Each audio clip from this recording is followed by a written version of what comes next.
They had no one but Snape for company, still hanging, unconscious in midair. "We'd better get them up to the castle and tell someone," said Harry, pushing his hair out of his eyes, trying to think straight. "Come on." But then, out of the darkness, they heard a yelping, a whining, a dog in pain. "Sirius," Harry muttered, staring into the darkness. He had a moment's indecision, but there was nothing they could do for Ron at the moment, and by the sound of it, Black was in trouble. Harry set off at a run, Hermione right behind him. The yelping seemed to be coming from near the lake. They pelted towards it, and Harry, running flat out, felt the cold, without realizing what it must mean. The yelping stopped abruptly. As they reached the lake shore, they saw why. Sirius had turned back into a man. He was crouching on all fours, his hands over his head.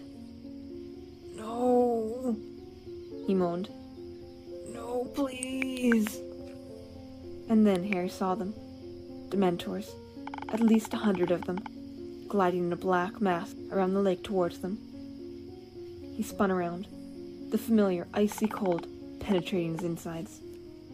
Fog starting to obscure his vision. More were appearing out of the darkness on every side. They were encircling them. "Hermione, think of something happy!" Harry yelled, raising his wand, blinking furiously, to try and clear his vision, shaking his head to rid it of the faint screaming that had started inside it. "I'm going to live with my godfather. I'm leaving the Dursleys." He forced himself to think of Sirius, and only Sirius, and began to chant, "Expecto Patronum! Expecto Patronum!" Black gave a shudder, rolled over, and lay motionless on the ground, pale as death. "He'll be all right.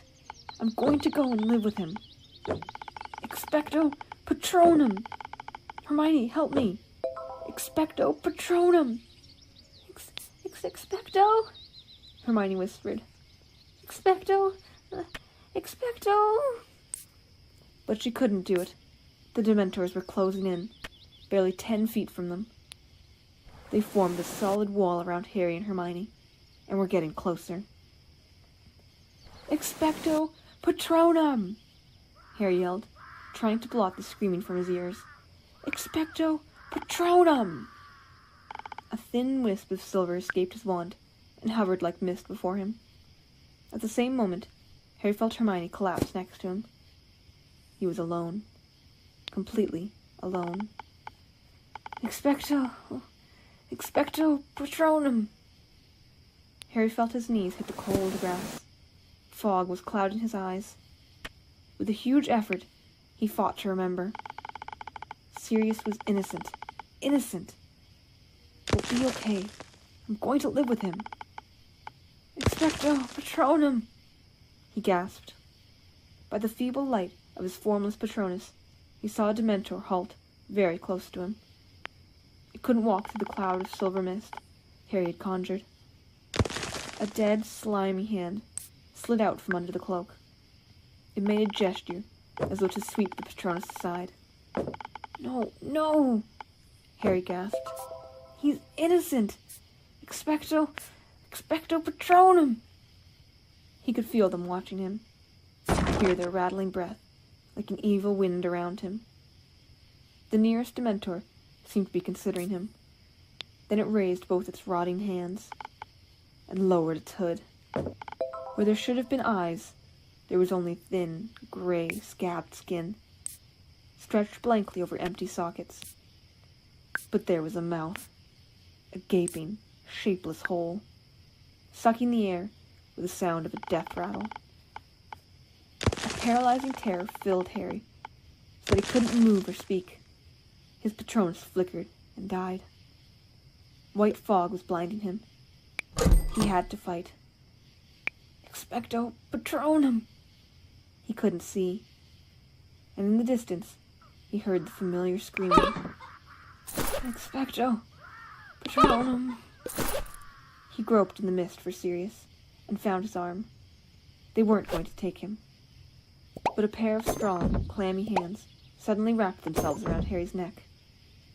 They were forcing his face upwards, He could feel it breathing. It was going to get rid of him first. He could feel its putrid breath. His mother was screaming in his ears. She was going to be the last thing he ever heard. And then, through the fog that was drowning him, he thought he saw a silvery light, growing brighter and brighter. He felt himself fall forwards onto the grass. Face down, too weak to move, sick and shaking, Harry opened his eyes. The blinding light was illuminating the grass around him. The screaming had stopped. The cold was ebbing away. Something was driving the Dementors back. It was circling around him, Sirius, and Hermione.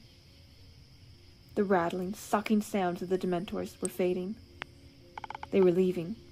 The air was warm again. With every ounce of strength he could muster, Harry raised his head a few inches and saw an animal amidst the light, galloping away across the lake.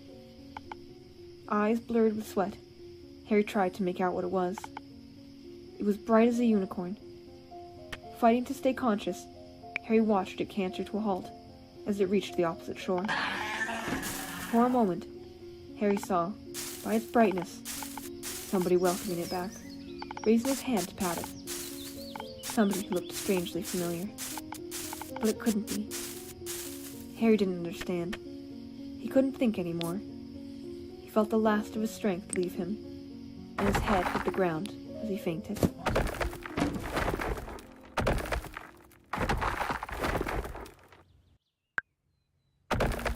Chapter 21. Hermione's Secret.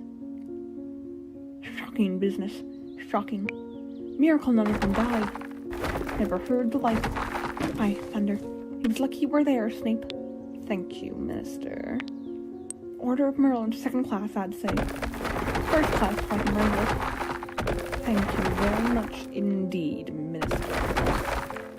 Yes, you put your foot there. Black's work, I suppose. As a matter of fact, it was Potter, Weasley, and Granger, Minister. No. Black had bewitched them. I saw it immediately. Infamous child, to judge by their behavior.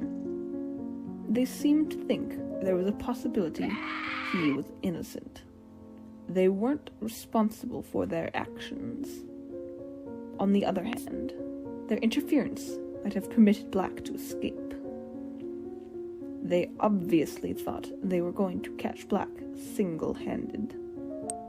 They've got away with a great deal before now.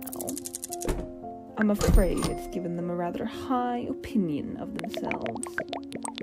And of course, Potter has always been allowed an extraordinary amount of license by the headmaster. Ah, well, Snape. Harry Potter, you know. We've all got a bit of a blind spot where he's concerned.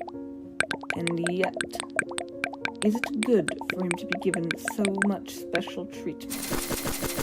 Personally, I try to treat him like any other student, and any other student would be suspended, at the very least, for leading his friends into such danger.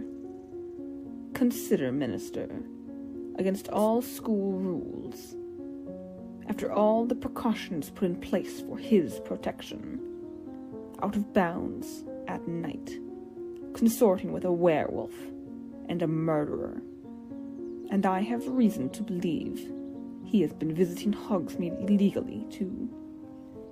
Well, well, we shall see, Snape. We shall see. The boy has undoubtedly been foolish. Harry lay listening, with his eyes tight shut. He felt very groggy. The words he was hearing seemed to be traveling very slowly from his ears to his brain, so that it was difficult to understand. His limbs felt like lead, his eyelids too heavy to lift. He wanted to lie there, on this comfortable bed, forever. What amazes me most is the behavior of the Dementors. You've really no idea what made them retreat, Snape. No, Minister. By the time I had come around, they were heading back to their positions at the entrances. Extraordinary. And yet Black and Harry and the girl, all unconscious by the time I reached them. I bound and gagged Black, naturally, conjured stretchers, and brought them all straight back to the castle. There was a pause. Harry's brain seemed to be moving a little faster, and as it did, a gnawing sensation grew in the pit of his stomach. He opened his eyes. Everything was slightly blurred. Somebody had removed his glasses. He was lying in the dark hospital wing. At the very end of the ward, he could make out Madame Pomfrey, with her back to him, bending over a bed. Harry squinted. Ron's red hair was visible beneath Madame Pomfrey's arm. Harry moved his head over on the pillow. In the bed to his right lay Hermione. Moonlight was falling across her bed. Her eyes were open too. She looked petrified. And when she saw that Harry was awake, pressed a finger to her lips, then pointed to the hospital wing door. It was ajar, and the voices of Cornelius Fudge and Snape were coming through it from the corridor outside. Madame Pomfrey now came walking briskly up the dark ward to Harry's bed. He turned to look at her. She was carrying the largest block of chocolate he had ever seen in his life. It looked like a small boulder. "Ah, you're awake," she said briskly. She placed the chocolate on Harry's bedside table. It began breaking it apart with a small hammer. How's Ron?" said Harry and Hermione together. "He'll live," said Madame Pomfrey grimly. "As for you two, you'll be staying here until I'm satisfied you're... Potter, what do you think you're doing?" Harry was sitting up, putting his glasses back on, and picking up his wand. "I need to see the headmaster," he said. "Potter," said Madame Pomfrey soothingly, "it's all right. They've got Black. He's locked away upstairs. The Dementors will be performing the kiss any moment now." "What?" Harry jumped up out of bed.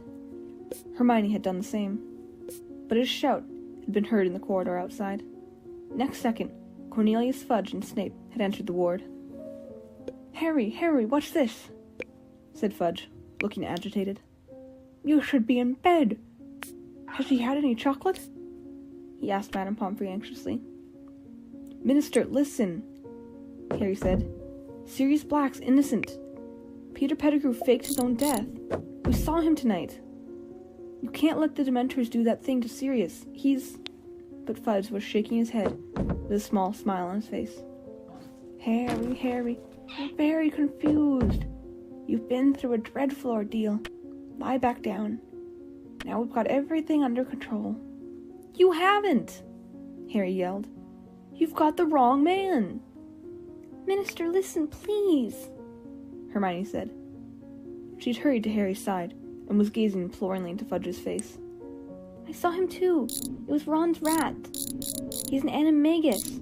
Pettigrew, I mean. And..." "You see, Minister," said Snape. "Confounded, both of them.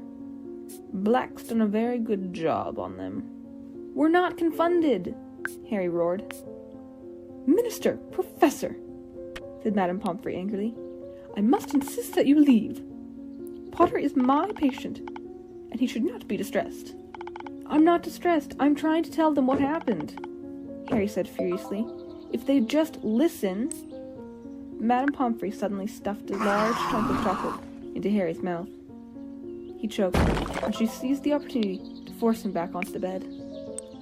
"Now, please, Minister, these children need care. Please leave." The door opened again. It was Dumbledore. Harry swallowed his mouthful of chocolate with great difficulty and got up again. "Professor Dumbledore, Sirius Black!" "For heaven's sake," said Madame Pomfrey hysterically. "Is this a hospital wing or not?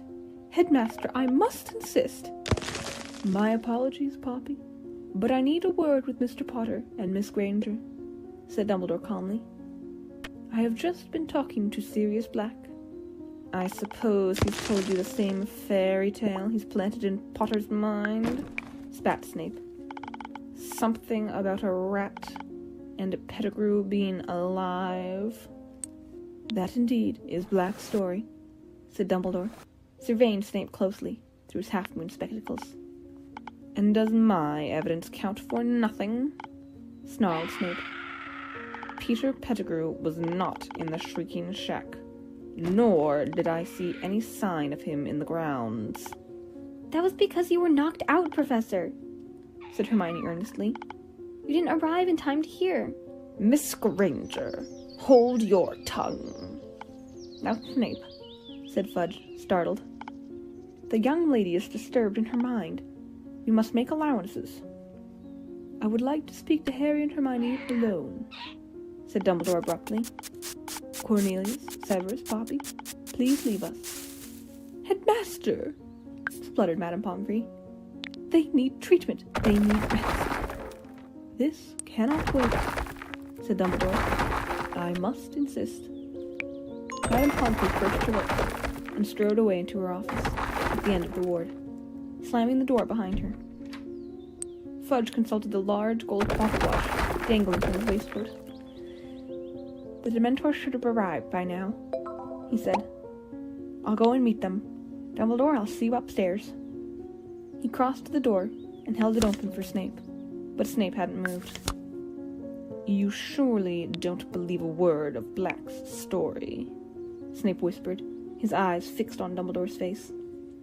"I wish to speak to Harry and Hermione alone," Dumbledore repeated.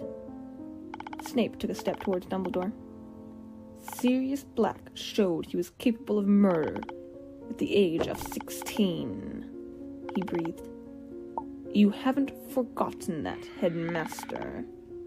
You haven't forgotten that he once tried to kill me." "My memory is as good as it ever was, Severus," said Dumbledore quietly. Snape turned on his heel and marched through the door Fudge was still holding open. It closed behind them, and Dumbledore turned to Harry and Hermione. They both burst into speech at the same time. "Professor, Black's telling the truth. We saw Pettigrew." "He escaped when Professor Lupin turned into a werewolf." "He's a rat." "Pettigrew's front finger, he cut it off." "Pettigrew attacked Ron. It wasn't serious." But Dumbledore held up his hand to stem the flood of explanations. "It is your turn to listen, and I beg you will not interrupt me, because there is very little time," he said quietly. "There is not a shred of proof to support Black's story, except your word. And the word of two 13-year-old wizards will not convince anybody. A street full of eyewitnesses swore they saw Sirius murder Pettigrew. I myself gave evidence to the Ministry that Sirius had been the Potter's secret keeper." "Professor Lupin can tell you," Harry said, unable to stop himself. "Professor Lupin is currently deep in the forest, unable to tell anyone anything. By the time he is human again, it will be too late. Sirius will be worse than dead. I might add that werewolves are so mistrusted by most of our kind that his support will count for very little, and the fact that he and Sirius are old friends. But listen to me, Harry. It is too late. You understand me? You must see that Professor Snape's version of events is far more convincing than yours." "He hates Sirius," Hermione said desperately. "All because of some stupid trick Sirius played on him." "Sirius has not acted like an innocent man. The attack on the fat lady, entering Gryffindor Tower with a knife. Without Pettigrew, dead or alive, we have no chance of overturning Sirius's sentence." "But you believe us?" "Yes, I do," said Dumbledore quietly. "But I have no power to make other men see the truth, or to overrule the Minister for Magic." Harry stared up into the grave face, and felt as though the ground beneath him was falling sharply away. He'd grown used to the idea that Dumbledore could solve anything. He'd expected Dumbledore to pull some amazing solution out of thin air. But no, their last hope was gone. "What we need," said Dumbledore slowly, and his light blue eyes moved from Harry to Hermione, "is more time." "But..." Hermione began, and then her eyes became very round. "Oh!" "Now pay attention," said Dumbledore, speaking very low and very clearly. "Sirius is locked in Professor Flitwick's office on the 7th floor, 13th window from the right of the West Tower. If all goes well, you will be able to save more than one innocent life tonight. But remember this, both of you. You must not be seen. Miss Granger, you know the law. You know what is at stake. You must not be seen. Harry didn't have a clue what was going on. Dumbledore turned on his heel and looked back as he reached the door. I am going to lock you in. It is... He consulted his watch. 5 minutes to midnight. Miss Granger, 3 turns should do it. Good luck. Good luck? Harry repeated, as the door closed behind Dumbledore. 3 turns? What's he talking about? What are we supposed to do? But Hermione was fumbling with the neck of her robes, pulling from beneath them a very long, very fine gold chain. Harry, come here, she said urgently. Quick. Harry moved towards her, completely bewildered. She was holding the chain out. He saw a tiny, sparkling hourglass hanging from it. Here. She'd thrown the chain around his neck, too. Ready? She said breathlessly. What are we doing? Harry said, completely lost. Hermione turned the hourglass over 3 times. The dark ward dissolved. Harry had the sensation that he was flying very fast backwards. A blur of colors and shapes rushed past him. His ears were pounding. He tried to yell, but couldn't hear his own voice. And then he felt solid ground beneath his feet, and everything came into focus again. He was standing right next to Hermione in the deserted entrance hall, and a stream of golden sunlight was falling across the paved floor from the open front doors. He looked wildly around at Hermione, the chain of the hourglass cutting into his neck. Hermione, what? In here. Hermione seized Harry's arm and dragged him across the hall to the door of a broom cupboard. She opened it, pushed him inside amongst the buckets and mops, followed him in, then slammed the door behind them. What? How? Hermione, what happened? We've gone back in time, Hermione whispered, lifting the chain off Harry's neck in the darkness. 3 hours back. Harry found his own leg and gave it a very hard pinch. It hurt a lot, which seemed to rule out the possibility that he was having a very bizarre dream. But... Shh! Listen! Someone's coming. I think it might be us. Hermione had her ear pressed against the cupboard door. Footsteps across the hall. Yes, I think it's us going down to Hagrid's. Are you telling me, Harry whispered, that we're here in this cupboard, and we're out there too? Yes, said Hermione, her ear still glued to the cupboard door. I'm sure it's us. It doesn't sound like more than 3 people. And we're walking slowly, because we're under the invisibility cloak. She broke off, still listening intently. We've gone down the front steps. Hermione sat down in an upturned bucket, looking desperately anxious. Harry wanted a few questions answered. Where did you get that hourglass thing? It's called a time turner, Hermione whispered. And I got it from Professor McGonagall on our first day back. I've been using it all year to get to all my lessons. Professor McGonagall made me swear I wouldn't tell anyone. She had to write all sorts of letters to the Ministry of Magic, so I could have one. She had to tell them that I was a model student, and that I'd never, ever use it for anything except my studies. I've been turning it back, so I could do hours over again. That's how I've been doing several lessons at once, see? But, Harry, I don't understand what Dumbledore wants us to do. Why did he tell us to go back 3 hours? How is that going to help Sirius? Harry stared at her shadowy face. There must be something that happened around now he wants us to change, he said slowly. What happened? We were walking down to Hagrid's 3 hours ago. This is 3 hours ago, and we are walking down to Hagrid's, said Hermione. We just heard ourselves leaving. Harry frowned. He felt as though he was screwing up his whole brain in concentration. Dumbledore just said we could save more than one innocent life. And then it hit him. Hermione, we're going to save Buckbeak. But how will that help Sirius? Dumbledore said. He just told us where the window is. The window of Flitwick's office, where they've got Sirius locked up. We've got to fly Buckbeak up to the window and rescue Sirius. Sirius can escape on Buckbeak. They can escape together. From what Harry could see of Hermione's face, she looked terrified. If we manage that without being seen, it'll be a miracle. Well, we've got to try, haven't we? Said Harry. He stood up and pressed his own ear against the door. Doesn't sound like anyone's there. Come on, let's go. Harry pushed the cupboard door open. The entrance hall was deserted. As quietly and quickly as they could, they darted out of the cupboard and down the stone steps. The shadows were already lengthening. The tops of the trees in the Forbidden Forest gilded once more with gold. If anyone's looking out of the window, Hermione squeaked, looking up at the castle behind them. We'll run for it, said Harry determinedly. Straight into the forest, all right? We'll have to hide behind a tree or something and keep a lookout. Okay, but we'll go around by the greenhouses, said Hermione breathlessly. We need to keep out of sight of Hagrid's front door, or we'll see us. We must be nearly at Hagrid by now. Still working out what she meant, Harry set off at a sprint, Hermione behind him.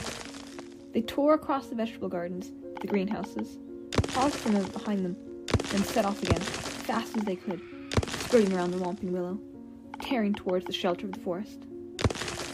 Safe from the shadows of the trees, Harry turned around. Seconds later, Hermione arrived beside him, panting.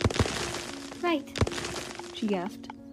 We need to sneak over to Hagrid's. Keep out of sight, Harry. They made their way silently through the trees, keeping to the very edge of the forest. Then, as they glimpsed the front of Hagrid's house, they heard a knock upon his door. They moved quickly behind a wide oak trunk and peered out from either side. Hagrid had appeared in his doorway, shaking and white, looking around to see who had knocked. And Harry heard his own voice. It's us. We're wearing the invisibility cloak. Let us in and we can take it off. Shouldn't have come, Hagrid whispered. He stood back, then shut the door quickly. This is the weirdest thing we've ever done, Harry said fervently. Let's move along a bit, Hermione whispered. We need to get nearer to Buckbeak. They crept through the trees until they saw the nervous hippogriff tethered to the fence around Hagrid's pumpkin patch. Now? Harry whispered. No, said Hermione. If we steal him now, those committee people will think Hagrid set him free. We've got to wait until they've seen he's tied outside. That's going to give us about 60 seconds, said Harry. This was starting to seem impossible. At that moment, there was a crash of breaking china from inside Hagrid's cabin. That's Hagrid breaking the milk jug, Hermione whispered. I'm going to find Scabbers in a moment. Sure enough, a few seconds later, they heard Hermione's shriek of surprise. Hermione, said Harry suddenly, what if we just run in there and grab Pettigrew? No, said Hermione in a terrified whisper. Don't you understand? We're breaking one of the most important wizarding laws. Nobody's supposed to change time. Nobody. You heard Dumbledore. If we're seen, we'd only be seen by ourselves and Hagrid. Harry, what do you think you'd do if you saw yourself burst into Hagrid's house? Said Hermione. I think I'd gone mad, said Harry. Or I'd think there was some dark magic going on. Exactly. You wouldn't understand. You might even attack yourself. Don't you see? Professor McGonagall told me what awful things have happened when wizards have meddled with time. Loads of them ended up killing their past or future selves by mistake. Okay, said Harry. It's just an idea. I just thought. But Hermione nudged him and pointed towards the castle. Harry moved his head a few inches to get a clear view of the distant front doors. Dumbledore Fudge, the old committee member, and MacNair, the executioner, were coming down the steps. We're about to come out, Hermione breathed. And sure enough, moments later, Hagrid's back door opened, and Harry saw himself, Ron, and Hermione walking out of it with Hagrid. It was without a doubt the strangest sensation of his life, standing behind the tree and watching himself in the pumpkin patch. It's okay, Beaky, it's okay, Hagrid said to Buckbeak. Then he turned to Harry, Ron, and Hermione. Go on, get going. Hagrid, we can't. We'll tell them what really happened. They can't kill him. Go. It's bad enough that you lot in trouble and all. Harry watched the Hermione in the pumpkin patch throw the invisibility cloak over himself and Ron. Go quick! Don't listen! There was a knock on Hagrid's front door. The execution party had arrived. Hagrid turned around and headed back into his cabin, leaving the back door ajar. Harry watched the grass flatten in patches all around the cabin and heard 3 pairs of feet retreating. He, Ron, and Hermione had gone, but the Harry and Hermione hidden in the trees could now hear what was happening inside the cabin through the back door. "Where's the beast?" came the cold voice of McNair. "Oh, outside," Hagrid croaked. Harry pulled his head out of sight as McNair's face appeared at Hagrid's window, staring out at Buckbeak. Then they heard Fudge. "We, have to read you the official notice of execution, Hagrid. I'll make it quick. And then you and McNair need to sign it. McNair, you're supposed to listen too. That's procedure." McNair's face vanished from the window. It was now or never. "Wait here," Harry whispered to Hermione. "I'll do it." As Fudge's voice started again, Harry darted out from behind this tree, vaulted the fence into the pumpkin patch, and approached Buckbeak. "It is the decision of the Committee for the Disposal of Dangerous Creatures that the Hippogriff Buckbeak, hereafter called the Condemned, shall be executed on the 16th of June at sundown." Careful not to blink, Harry stared up into Buckbeak's fierce orange eye once more and bowed. Buckbeak sank to his scaly knees and then stood up again. Harry began to fumble with the rope, tying Buckbeak to the fence. Sentenced to execution by beheading, to be carried out by the committee's appointed executioner, Walden McNair. "Come on, Buckbeak," Harry murmured. "Come on, we're going to help you. Quietly. As witness below." Hagrid, you thank you. Harry threw all his weight onto the rope, but Buckbeak had dug in his front feet. "Well, let's get this over with," said the reedy voice of the committee member from inside Hagrid's cabin. "Hagrid, perhaps it would be better if you stayed inside." "No, I want to be with him. I don't want him to be alone." Footsteps echoed from within the cabin. "Buckbeak, move!" Harry hissed. Harry tugged harder on the rope around Buckbeak's neck. The hippogriff began to walk, rustling its wings irritably. They were still 10 feet away from the forest, in plain view of Hagrid's back door. "One moment, please, McNair," said Dumbledore's voice. "You need to sign too." The footsteps stopped. Harry heaved on the rope. Buckbeak snapped his beak and walked a little faster. Hermione's white face was sticking out from behind a tree. "Harry, hurry!" she mouthed. Harry could still hear Dumbledore's voice, talking from within the cabin. He gave the rope another wrench. Buckbeak broke into a grudging trot. They had reached the trees. "Quick, quick!"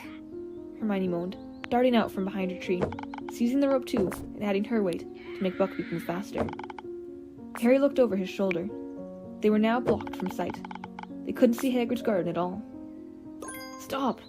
he whispered to Hermione. "They might hear us." Hagrid's back door opened with a bang. Harry, Hermione, and Buckbeak stood quite still. Even the hippogriff seemed to be listening intently. Silence. Then, "Where is it?" said the reedy voice of the committee member. "Where is the beast?" "It was tied here," said the executioner furiously. "I saw it. Just here." "How extraordinary," said Dumbledore. There was a note of amusement in his voice. "Beaky?" said Hagrid huskily.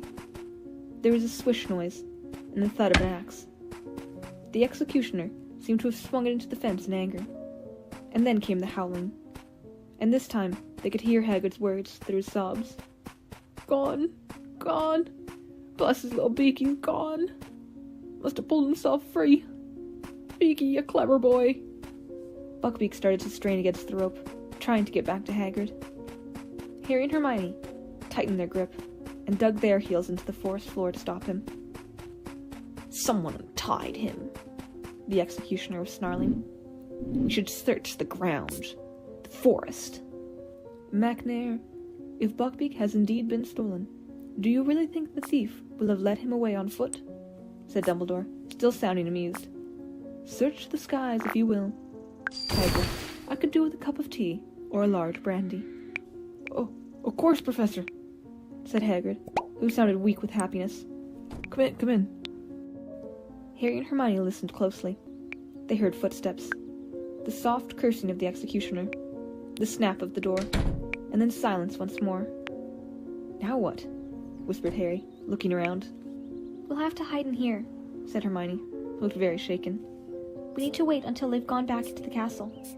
Then we wait until it's safe to fly Buckbeak up to Sirius's window. He won't be there for another couple of hours. Oh, this is going to be difficult. She looked nervously over her shoulder into the depths of the forest. The sun was now setting. We're going to have to move, said Harry, thinking hard. We've got to be able to see the Whomping Willow, or we won't know what's going on. Okay, said Hermione, getting a firmer grip on Buckbeak's rope. But we've got to keep out of sight, Harry, remember. They moved around the edge of the forest, darkness falling thickly around them, until they were hidden behind a clump of trees, through which they could make out the willow. There's Ron, said Harry suddenly. A dark figure was sprinting across the lawn, and its shout echoed through the still night air. Get away from him! Get away! Scabbers, come here! And then they saw two more figures materialize out of nowhere. Harry watched himself and Hermione chasing after Ron. Then they saw Ron dive. Gotcha! Get off, you stinky cat! They're serious, said Harry. The great shape of the dog had bounded out from the roots of the willow. They saw him bowl over Harry, then seize Ron. Looks even worse from here, doesn't it? Said Harry, watching the dog pulling Ron into the roots. Ooh, look, I just got walloped by the tree. Oh, and so did you. This is weird. The Whomping Willow was creaking and lashing out with its lower branches. They could see themselves darting here and there, trying to reach the trunk.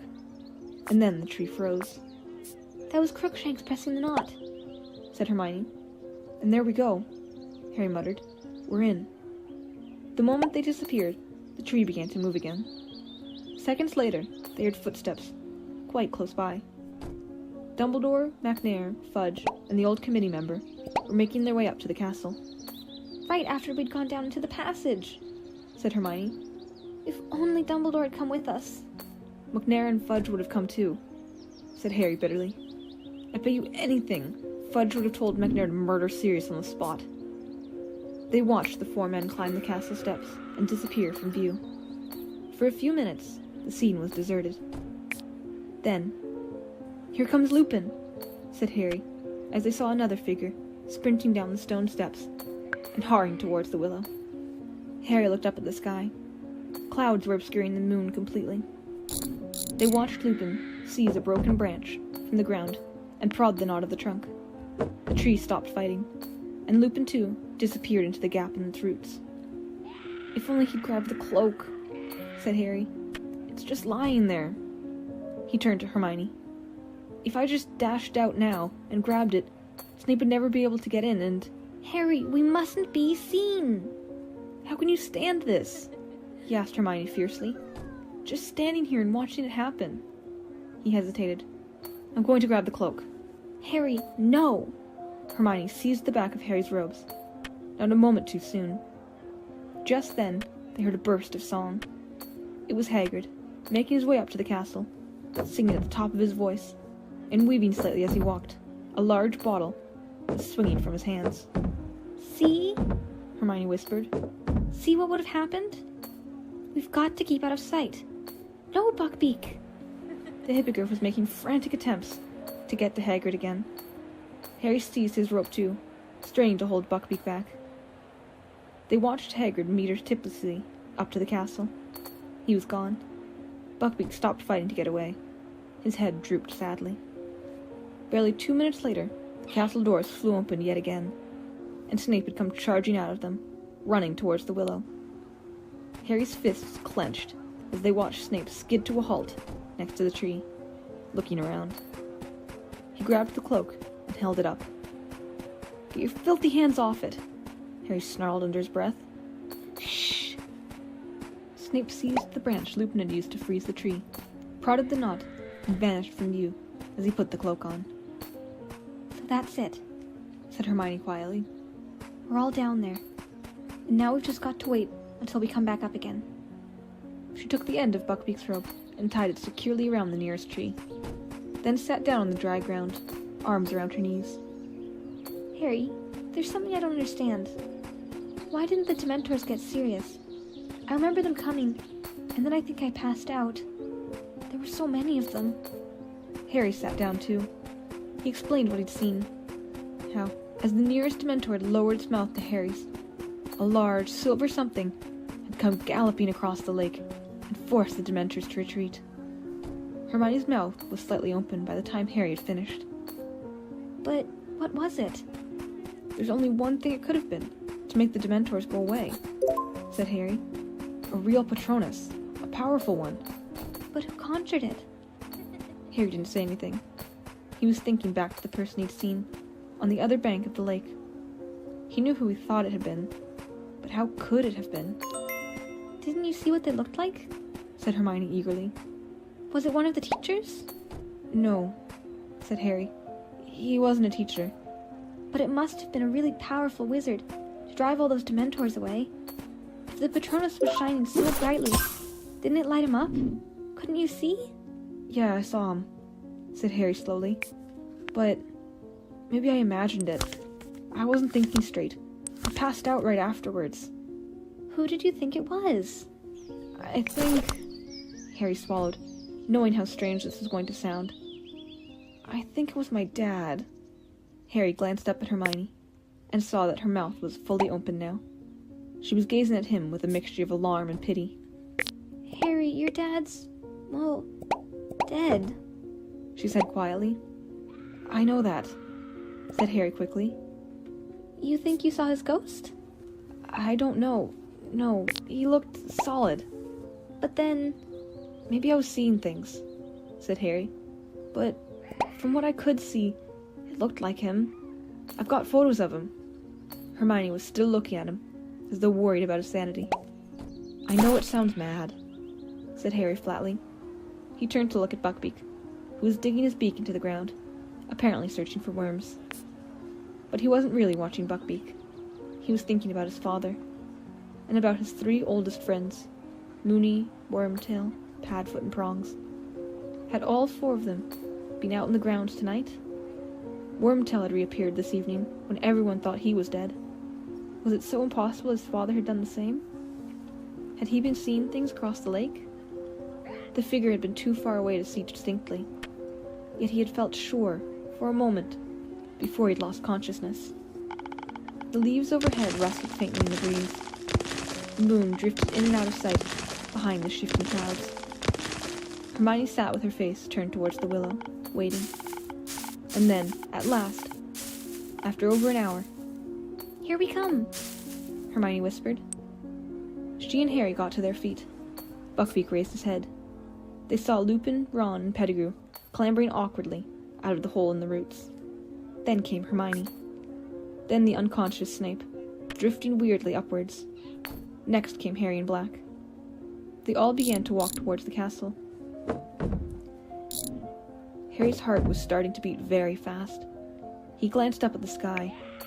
Any moment now, that cloud was going to move aside and show the moon. "Harry," Hermione muttered, as though she knew exactly what he was thinking.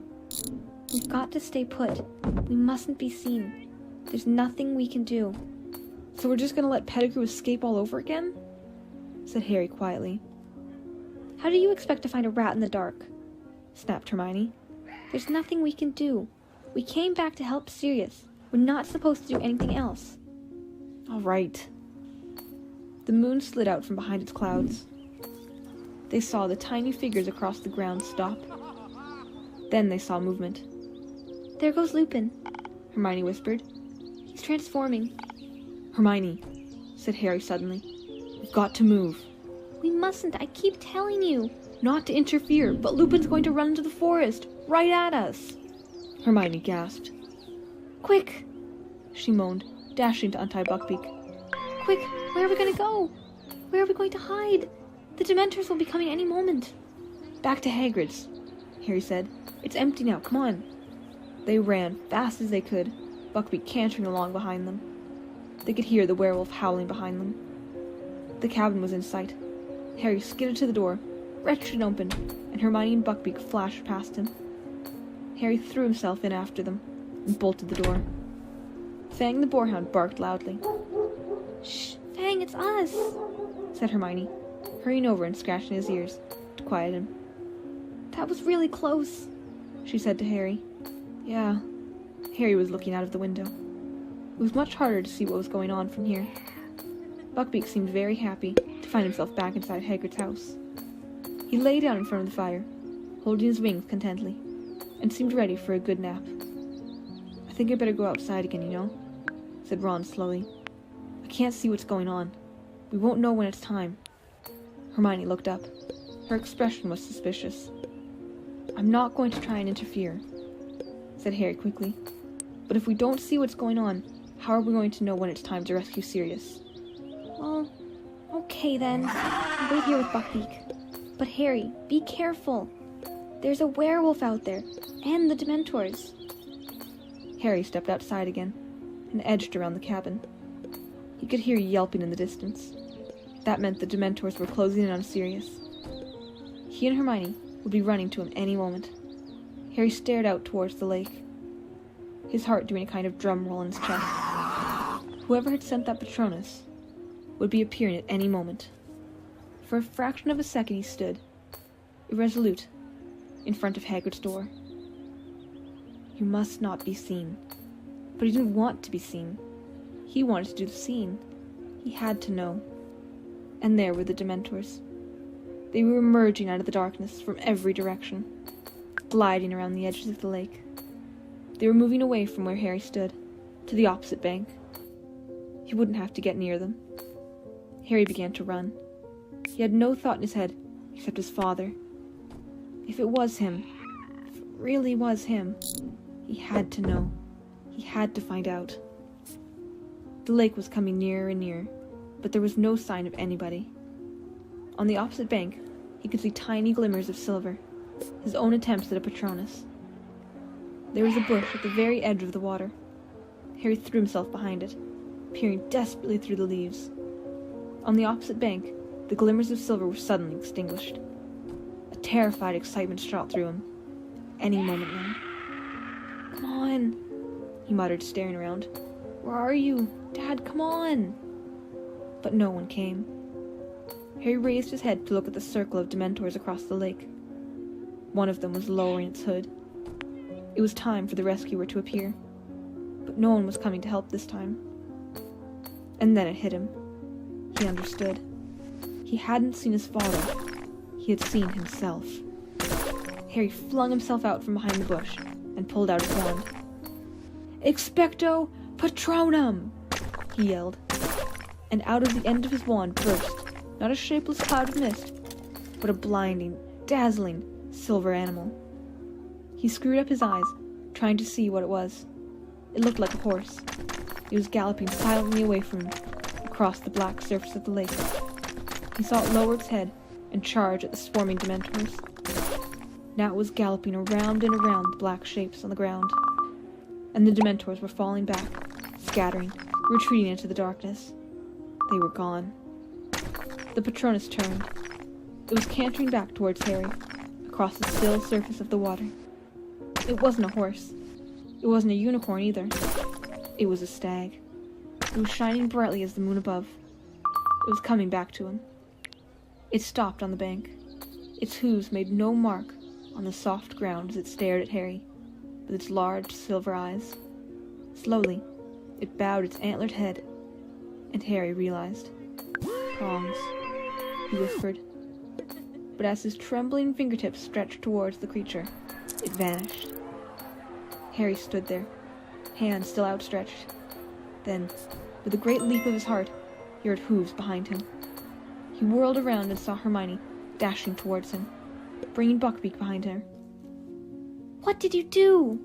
she said fiercely. "You said you were going to keep a lookout." "I just saved all our lives," said Harry. "Get behind here, behind this bush. I'll explain." Hermione listened to what had just happened, with her mouth open yet again. "Did anyone see you?" Yes, haven't you been listening?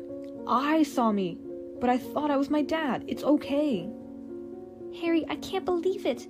You conjured up a Patronus that drove away all those Dementors. That's very, very advanced magic. I knew I could do it this time, said Harry, because I'd already done it. Does that make sense? I don't know. Harry, look at Snape. Together they peered across the bush at the other bank. Snape had regained consciousness. He was conjuring stretchers and lifting the limp forms of Harry, Hermione, and Black onto them. A fourth stretcher, no doubt bearing Ron, was already floating at his side. Then, wand held out in front of him, he moved them away towards the castle. Right, it's nearly time, said Hermione tensely, looking at her watch. We've got about 45 minutes until Dumbledore locks the door to the hospital wing. We've got to rescue Sirius and get back into the ward before anybody realizes we're missing. They waited, watching the moving clouds reflected in the lake, while the bush next to them whispered in the breeze. Buckbeak, bored, was looking for worms again. Do you reckon he's up there yet? Said Harry, checking his watch. He looked up at the castle and began counting the windows to the right of the west tower. Look, Hermione whispered. Who's that? Someone's coming back out of the castle. Harry stared through the darkness. The man was hurrying across the grounds, towards one of the entrances. Something shiny glinting in his belt. McNair! Said Harry. The executioner! He's gone to get the Dementors. This is it, Hermione. Hermione put her hands on Buckbeak's back, and Harry gave her a leg up. Then he placed his foot on one of the lower branches of the bush and climbed up in front of her. He pulled Buckbeak's cloak back over his neck and tied it to the other side of his collar, like reins. Ready? He whispered to Hermione. You'd better hold on to me. He nudged Buckbeak's sides with his heels. Buckbeak soared straight into the dark air. Harry gripped his flanks with his knees, feeling the great wings rising powerfully beneath them. Hermione was holding Harry very tightly around the waist. He could hear her muttering, Oh, no, I don't like this. Oh, I really don't like this. Harry urged Buckbeak forwards. They were gliding quietly towards the upper floors of the castle. Harry pulled hard on the left-hand side of the rope, and Buckbeak turned. Harry was trying to count the windows flashing past. Whoa! He said, pulling backwards as hard as he could. Buckbeak slowed down, and they found themselves at a stop. Unless you counted the fact that they kept rising up and down several feet as he beat his wings to remain airborne. He's there, Harry said, spotting Sirius as they rose up beside the window. He reached out, and as Buckbeak's wings fell, he was able to tap sharply on the glass. Black looked up. Harry saw his jaw drop. He leapt from his chair, hurried to the window, and tried to open it, but it was locked. Stand back, Hermione called to him, and she took out her wand, still gripping the back of Harry's robes with her left hand. Alohomora! The window sprang open. How? Ow! Said Black weakly, staring at the hippogriff. Get on! There's not much time, said Harry, gripping Buckbeak firmly on either side of his sleek neck to hold him steady. You've got to get out of here. The Dementors are coming. McNair's gone to get them. Black placed a hand on either side of the window frame and heaved his head and shoulders out of it. It was very lucky he was so thin. In seconds, he had managed to fling one leg over Buckbeak's back and pull himself onto the hippogriff behind Hermione. Okay, Buckbeak, up, said Harry, shaking the rope. Up to the tower, come on. The hippogriff gave one sweep of its mighty wings, and they were soaring upwards again.